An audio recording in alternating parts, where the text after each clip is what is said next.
Hi! Welcome to our Off-White Autumn Winter 19 menswear review. We are in Paris, very exciting, for the long haul. I think we've got well over a week here.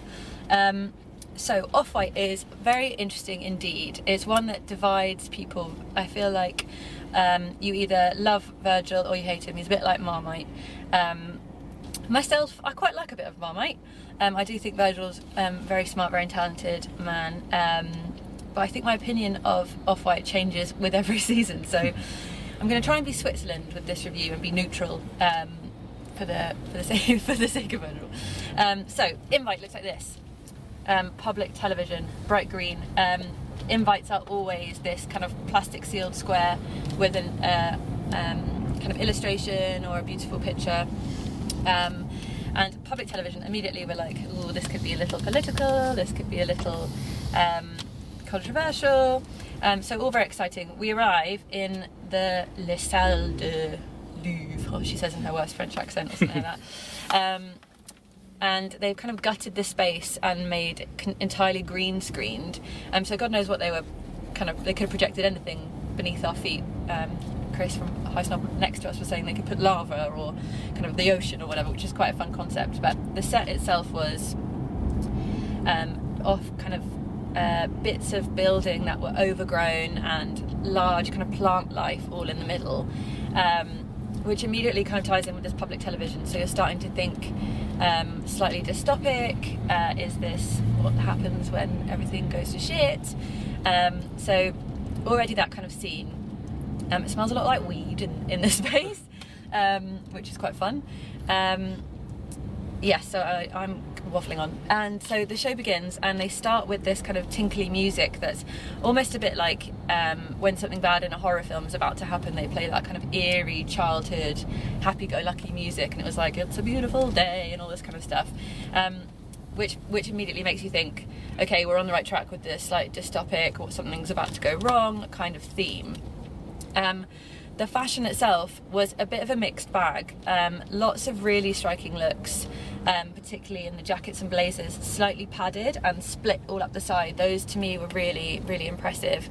There was a moment in the show where they cut the music and started playing news kind of snippets from television, which kind of saying Trump has taken to Twitter and is talking about etc, etc. So these kind of slightly ill-fitting suits reminded me a little bit of Trump.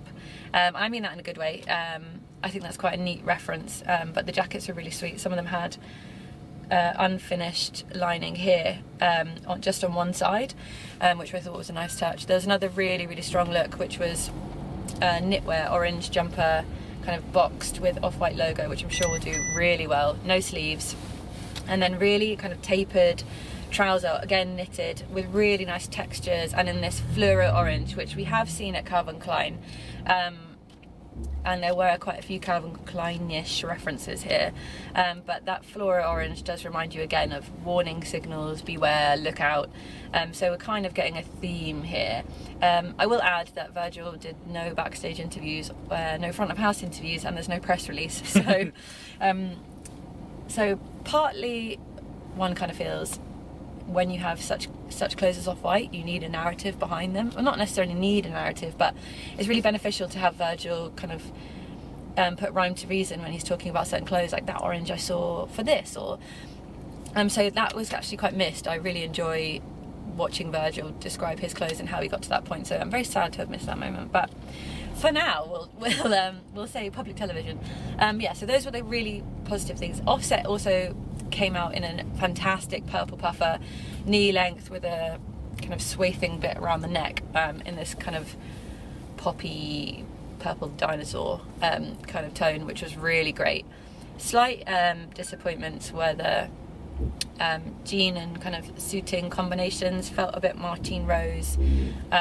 Wide leg jeans with kind of lace straps. The lace straps I really like, but the wide leg combination with the blazers and the ties felt very Martine Rose, maybe 3 years ago.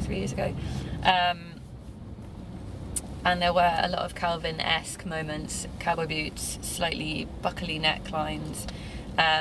But so a mixed bag, really, a mixture of really successful pieces and not so successful pieces. Cal. Well, I think so. The whole show was probably about 50 plus looks, maybe 55. Yeah. And actually, that did it a massive disservice. I think it really, when you have such, especially because he wasn't giving out press releases, wasn't explaining the collection so much. You know, if you don't have that, you need a really tight edit to tell this story. The women's wear seemed quite far away from what he was showing with the menswear. Yeah. You know, there was kind of 20 plus jeans and knitwear looks that were just branded with different graphics from this collection that really didn't need to be on a catwalk. No. Didn't add to this story or the story that we were getting about, you know, what happens after Trump or where are we going? Is this what the future's going to look like? And it just didn't seem that cohesive, and especially with this is his first menswear show after blowing us away, at least at Louis Vuitton. It didn't feel like there was necessarily that cohesion there. And you know, the LV show that we saw in summer had one of its highlights was its edit and how those looks came out one after the other, what was there and what wasn't. And this really, and it kind of felt like he had finally found his place in his world with LV. And unfortunately that wasn't there in Off-White. I mean, obviously he's giving so much time to LV now, maybe that is... Maybe, yeah. You know, maybe that's why this show felt a little kind of bundled together.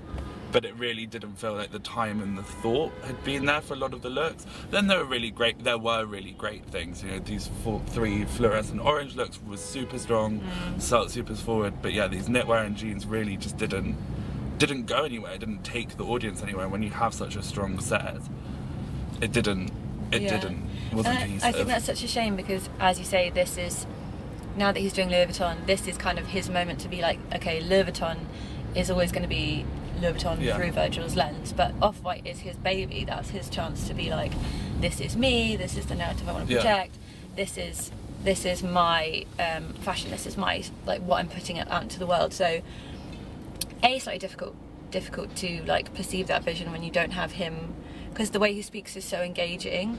When you don't have him talking about those clothes, and that you slightly disengage, because that is his one moment to kind of show you, yes, I do Louis Vuitton, but this is my like collection, this is my fashion, this is my truth, I was going to say.